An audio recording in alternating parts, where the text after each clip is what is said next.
My parents celebrated my wedding anniversary by inviting my ex instead, claiming we want to keep the family together and pushing for us to get back together at the table in front of my new partner. So I stood, raised my glass, and said, well, let's just say I wasn't about to let them steal my moment. I'm 34, and my parents still treat me like I'm 16 and going through a rebellious phase. Not because I've done anything wrong. I have a stable job, a nice apartment, and I pay my bills on time. No, their disappointment stems from one simple fact. I chose happiness over tradition. My parents, Richard and Diane, are the kind of people who live by what the neighbors might think. The kind who hang family portraits where every smile is rehearsed, who talk about what good families do while ignoring how they actually feel. Our family tree isn't decorated with memories. It's polished for display. When I married Eric 8 years ago, you'd think they'd won the lottery. He was everything they wanted, came from good stock, had family connections, the right degree from the right school. Perfect on paper. They didn't notice or chose to ignore. How his smile never reached his eyes when we were alone. How he'd dismiss my dreams as cute little hobbies. How I slowly disappeared into his shadow. The divorce 3 years ago wasn't just the end of a marriage. To my parents, it was a betrayal of the family image they'd carefully constructed. Marriage isn't about happiness. My mother actually told me over tea, her voice lowered like she was sharing some profound wisdom. It's about commitment and appearances. My father was more direct. You're making a mistake you'll regret for the rest of your life. When I met Daniel last year, something changed in me. He listened when I spoke. He laughed at my jokes without that condescending edge. He asked about my dreams like they mattered. For the first time in years, I felt seen. My parents, however, saw him as temporary, a distraction before I came to my senses and returned to Eric. They'd invite Eric to family gatherings without warning me. They'd casually mention how lost he seemed without me.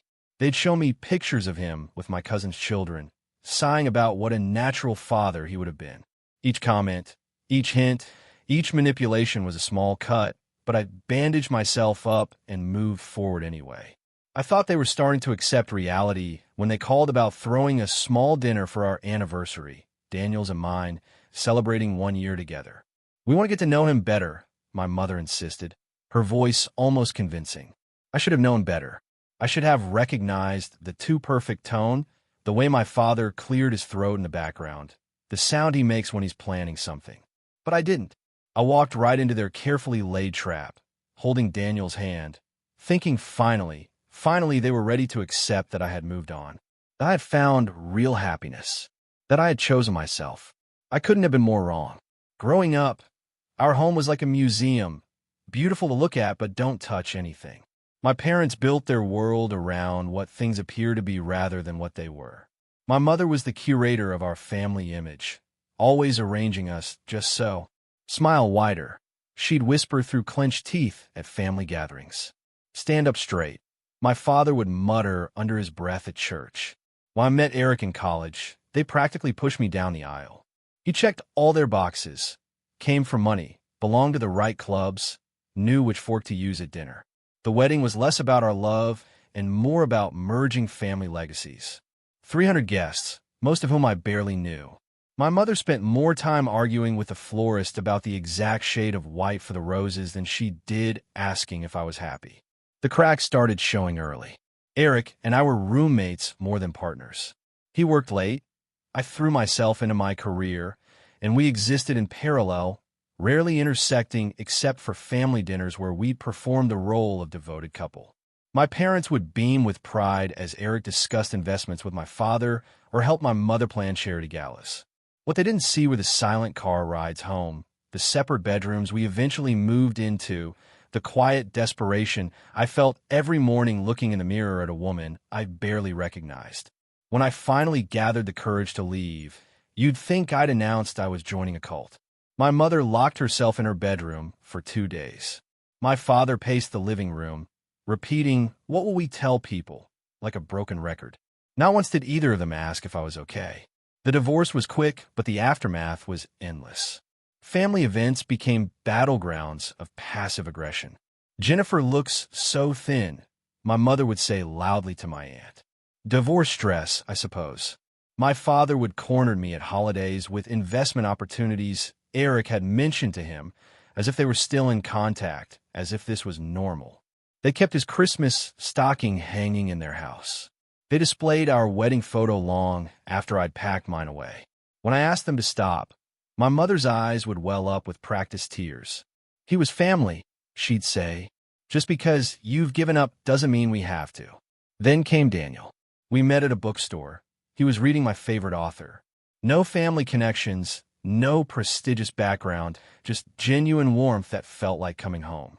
He taught art at a local school, drove a car with mismatched doors, and laughed with his whole body. For the first time in years, I felt the fog lifting.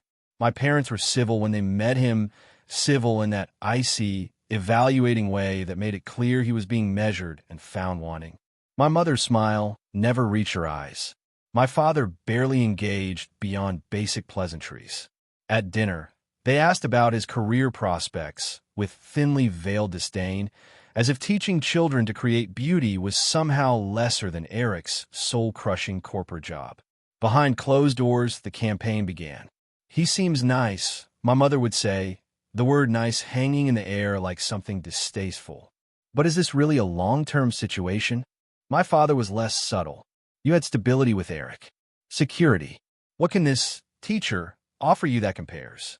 What they couldn't understand was that Daniel offered the one thing I'd never had with Eric: genuine happiness. The ability to breathe without feeling like I was taking up too much space. The freedom to be imperfect. A week before the anniversary dinner, my mother called, voice honey sweet, to confirm we were coming. "We planned something special," she said. "We want to show Daniel that he's welcome in the family." I believed her. That was my first mistake. The restaurant my parents chose was deliberately intimidating. One of those places with too many forks and waiters who hover like ghosts. Daniel squeezed my hand as we walked in, leaning close to whisper, if I used the wrong spoon, just kick me under the table. I laughed, feeling the tension in my shoulders ease slightly. My mother had requested a private dining room in the back. For intimacy, she'd said. I should have recognized the warning sign. Private meant no witnesses. We were early. I'm always early, a habit drilled into me since childhood. Punctuality is respect, my father would say, though he meant it more as tardiness is embarrassment. The hostess led us through the main dining area, past couples and families engaged in quiet conversation beneath crystal chandeliers. Your party is already seated, she said, and something in her tone made my stomach clench. Already seated? My parents were notorious for arriving exactly on time. Not a minute early, not a minute late. The door to the private room swung open, and time seemed to slow down. My parents sat at the table, glasses of champagne already poured, smiling with an eagerness that immediately set off alarms. And there, sitting comfortably beside my father, as if he belonged there, was Eric, my ex-husband, the man I'd spent 3 years trying to forget. The man who'd crushed my spirit so thoroughly I'd forgotten what it felt like to laugh freely. He was wearing the blue shirt I always said brought out his eyes, his hair freshly cut in the style my mother had always approved of. Daniel's hand tightened around mine as he sensed me freeze. I felt his questioning glance, but I couldn't tear my eyes away from the scene before me. Surprise! My mother's voice was candy sweet as she stood, arms outstretched like this was some kind of reunion show. Look who made it! Eric stood, smoothing his expensive slacks, that practiced smile I knew so well spreading across his face. Hello, stranger, he said, as if we were old college friends who'd drifted apart, not a divorced couple with restraining order-worthy emotional baggage. I couldn't move. Daniel shifted beside me, his artist's hands steady despite the ambush. I'm Daniel, he said, extending his hand toward my parents, breaking the excruciating silence. My father ignored it, instead turning to grab another champagne flute. We've just been catching up, my mother said, gesturing to the chair beside Eric. Come sit, darling. Right here where you belong. Where I belonged. The words hit me like ice water. I glanced at Daniel, saw the confusion and hurt flicker across his face as he realized what was happening. Mom, I managed, my voice embarrassingly thin. What is this? "It's your anniversary dinner," my father answered, as if I was being dense.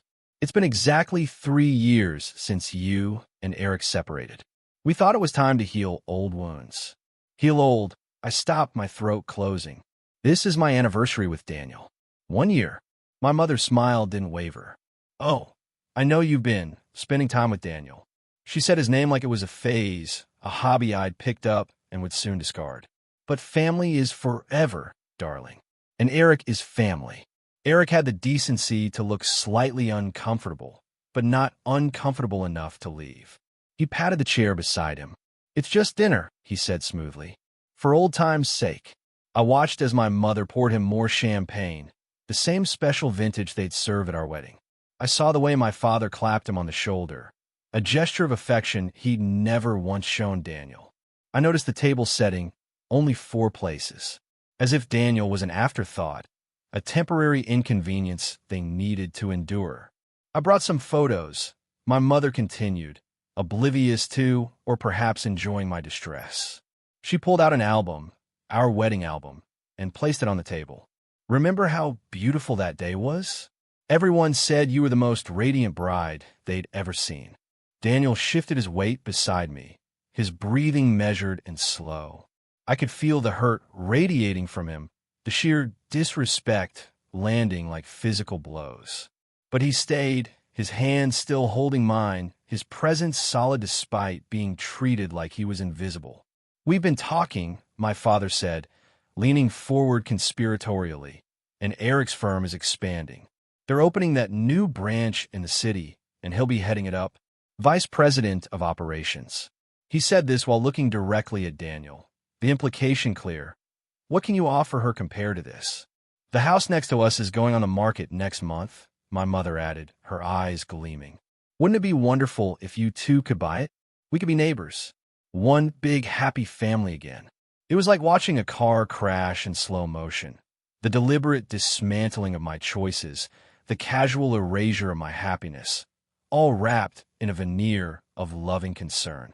And all happening right in front of the man who had taught me what love actually felt like. "Actually," Eric said, setting down his glass and glancing at his watch, the Rolex my parents had given him as a wedding gift. "I've been thinking a lot about us, about what went wrong, and I think we gave up too easily." My mother nodded encouragingly. My father smiled proudly. Daniel's hand went slack in mine. "Wouldn't you agree?" Eric looked at me directly now, confidence oozing from every pore, clearly believing this orchestrated ambush would work. "Maybe we should give it another shot." The room went silent. All eyes turned to me, waiting for my response. My parents' faces shone with expectation. Eric looked smug, certain. And Daniel. I couldn't bear to look at Daniel, to see the pain I knew would be etched across his face. My champagne glass sat untouched on the table. I reached for it slowly, feeling the cool stem between my fingers. 3 years of manipulation. 3 years of undermining. 3 years of refusing to see me as an autonomous person with my own choices, my own path, my own capacity for happiness. Something inside me snapped, not violently, but with the quiet certainty of a lock finally clicking open. I stood, lifting my glass, and in that moment, I knew exactly what I needed to say. My glass felt impossibly heavy in my hand. The room seemed to blur at the edges, voices fading to a distant hum as blood rushed in my ears. I stood there, frozen between my past and my future, feeling time stretch like taffy. Breathe. Just breathe. My first instinct was to run, to grab Daniel's hand and flee this carefully orchestrated ambush, to scream at my parents, to throw the champagne in Eric's smug face, to flip the table and watch their precious social experiment crash to the floor in a satisfying cascade of broken crystal and scattered photographs. But that's what they expected, an emotional outburst they could later describe to friends with practiced concern. "She's just so unstable since the divorce. We're worried about her. She always was our sensitive child." I glanced at Daniel. His face was a careful mask, but I could read the micro-expressions that had become so familiar over the past year. The slight tightening around his eyes, the almost imperceptible thinning of his lips. He was hurt, deeply hurt, but he was staying. For me, he was witnessing this grotesque display of manipulation and still standing beside me. I felt something shift inside me. Not the hot flash of anger I'd expected, but something cooler, more powerful. Clarity. This wasn't about Eric, not really. This was about control. This was about my parents' desperate need to maintain the illusion of their perfect family narrative. Looking at my mother's expectant face, I realized something that should have been obvious years ago. She had never seen me. Not the real me. She had only ever seen the version of me that fit into her carefully constructed world. The dutiful daughter, the perfect wife, the eventual mother to well-dressed grandchildren who would complete her collection of family accomplishments. My father wasn't even looking at me. He was watching Eric, pride evident in the way he leaned toward him, as if already celebrating his victory in bringing the prodigal son-in-law back into the fold. I felt Daniel's fingers brush against mine, a silent reminder of his presence.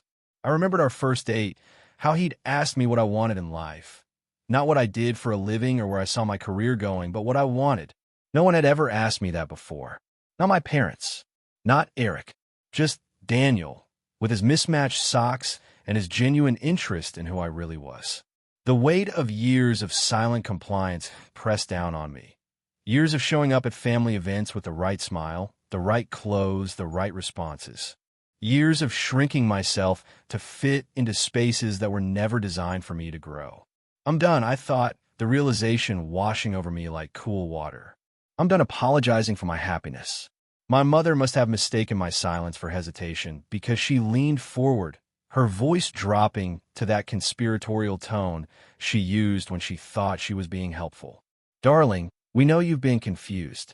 After the divorce, it's perfectly normal to go through a rebellious phase. She glanced at Daniel, her smile not reaching her eyes. And Daniel seems nice, but Eric is stable. Eric is family. Something about the way she dismissed an entire year of my life, the happiest year I'd had in memory, as a rebellious phase crystallized everything. The champagne in my glass caught the light, sending fractured rainbows across the white tablecloth. I could feel Daniel beside me, solid and real. I could feel Eric's expectant gaze. I could feel my parents' certainty that they knew what was best for me, that they could orchestrate my return to the life they had chosen. But most importantly, I could feel myself, truly feel myself, perhaps for the first time in that dining room.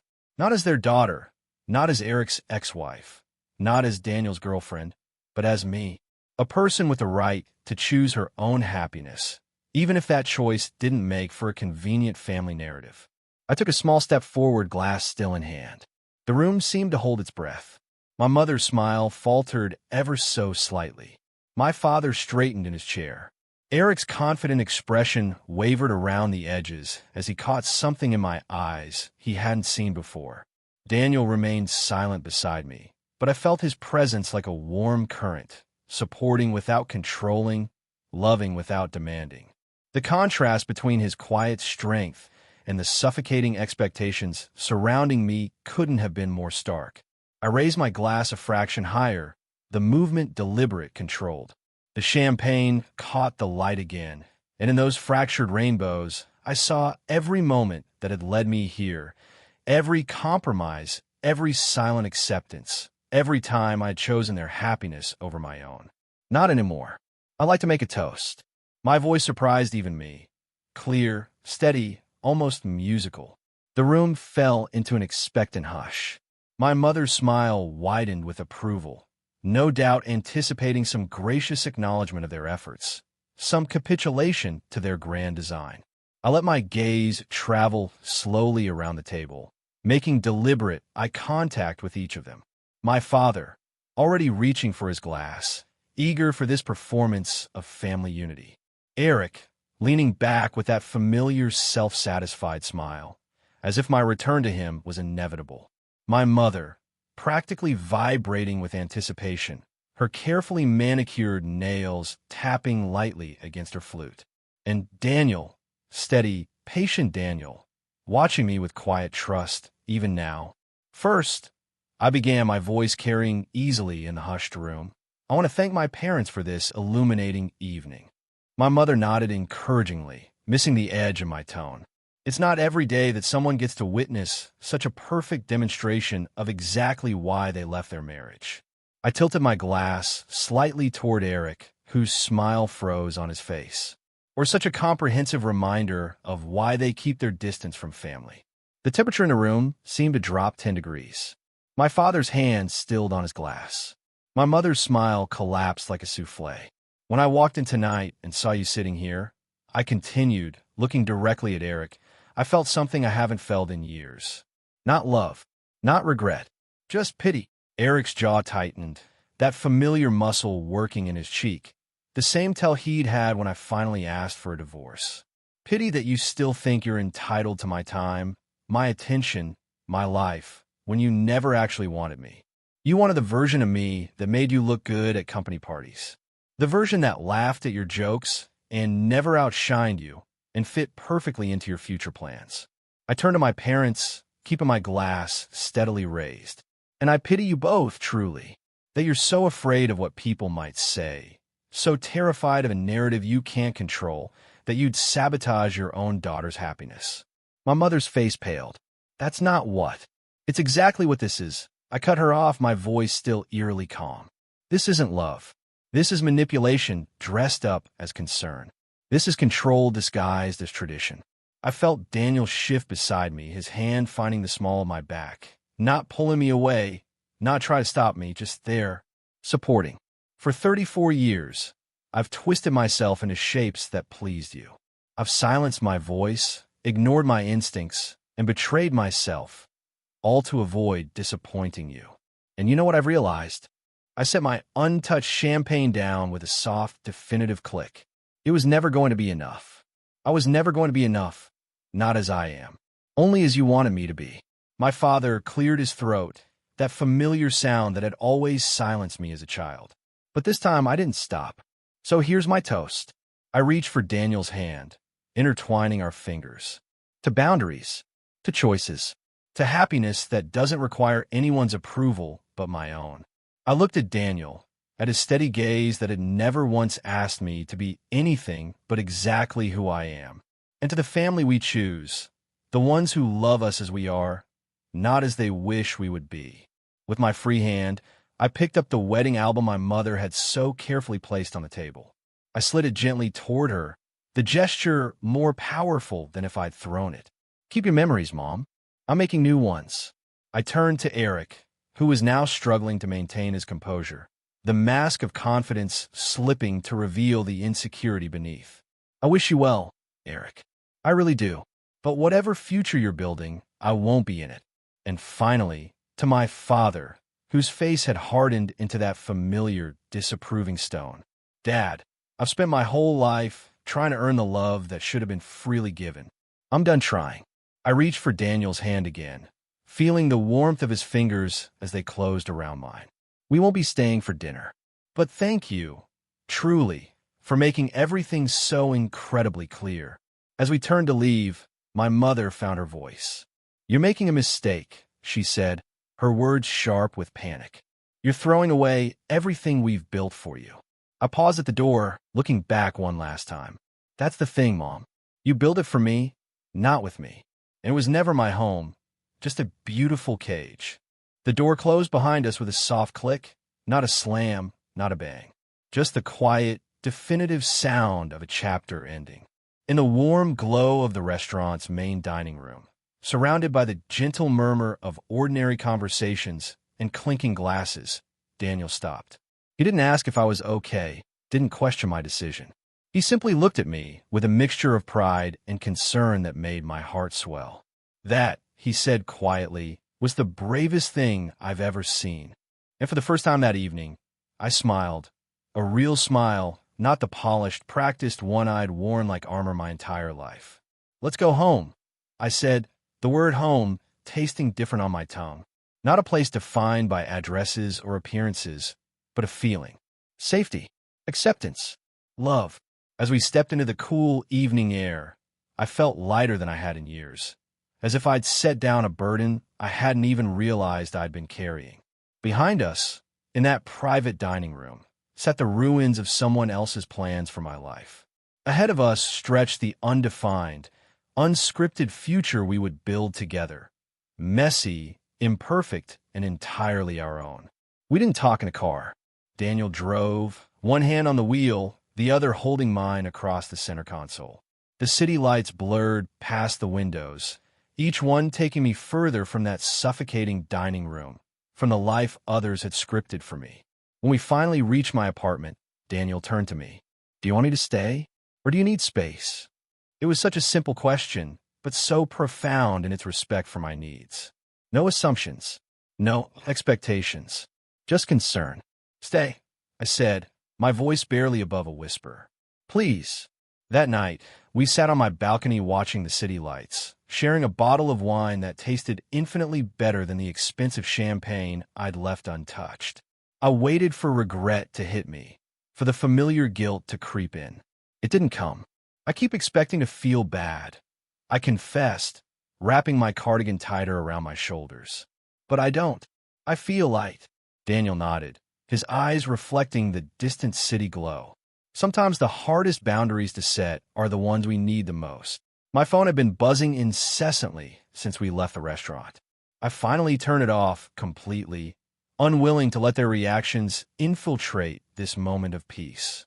The next morning, I woke to 17 missed calls, 32 text messages, and a voicemail from my mother that started with dramatic sniffling and ended with, "I just don't understand how you could embarrass us like this." Not, "I'm sorry." Not, "we were wrong." Just concern about embarrassment. The texts from Eric were worse, alternating between anger, "You made me look like an idiot," and condescension, "When you calm down and think clearly, call me." As if my clarity was the problem. The only message that gave me pause was from my father. Just 4 words, "You've changed too much." I stared at those words for a long time, letting them sink in. Yes, I had changed. I'd stopped being the reflection in their mirror and started being the person I actually was. The person who deserved more than conditional love. The person who finally understood that their approval was not oxygen. I could breathe just fine without it. Daniel found me on the couch, still staring at my phone. Without a word, he made coffee and sat beside me, not asking, just present. When I showed him my father's text, he nodded slowly. "Do you think it's true?" he asked. "That you've changed too much?" I considered this carefully. "No," I finally said. "I think I've changed just enough." The days that followed were oddly peaceful. I went to work. I came home. Daniel and I cooked dinner together, laughing over botched recipes and wine-stained countertops. Life continued, simpler, lighter, more authentic than before. My mother's tactics escalated. First came the guilt-laden texts, "Dad didn't sleep at all last night." Then the flying monkeys, distant relatives, and family friends suddenly concerned about my well-being. Finally, the ultimatum, "If you can't apologize, don't bother coming to Thanksgiving." It wasn't the threat itself that struck me, but my reaction to it. Relief. Pure, undiluted relief at the prospect of a holiday, without performative affection, without walking on eggshells, without the exhausting dance of pretending to be someone I wasn't. "I'm not going," I told Daniel one evening as we walked through the park, autumn leaves crunching beneath our feet. "To Thanksgiving." He squeezed my hand. "What do you want to do instead?" That simple question, what did I want, still hit me like a revelation each time. "I want to make our own dinner," I said slowly, the idea forming as I spoke. "Just us. Maybe invite a few friends. People who actually like us for who we are." And so we did. While my parents hosted their perfect Thanksgiving with their perfect china and their perfect table settings and their perfectly miserable guests, Daniel and I hosted a mismatched gathering of friends around my too small dining table. We ate off different colored plates. Some people sat on cushions on the floor. The turkey was slightly overcooked. It was the best holiday of my life. Christmas came and went with similar peace. My mother sent a gift, a dress 2 sizes too small with a note that read, "For when you're ready to look your best again." I donated it, still wrapped, to a women's shelter. Eric got engaged 3 months after our confrontation, to someone who looked remarkably like me, but laughed less and nodded more. My parents were ecstatic, according to mutual friends. They threw the couple an engagement party at the same restaurant where they'd attempted to orchestrate our reunion. When I heard, I felt nothing but pity for the woman who would spend years trying to fit herself into the mold I'd finally broken. 6 months after that fateful dinner, I ran into my father at a coffee shop downtown. I almost didn't recognize him.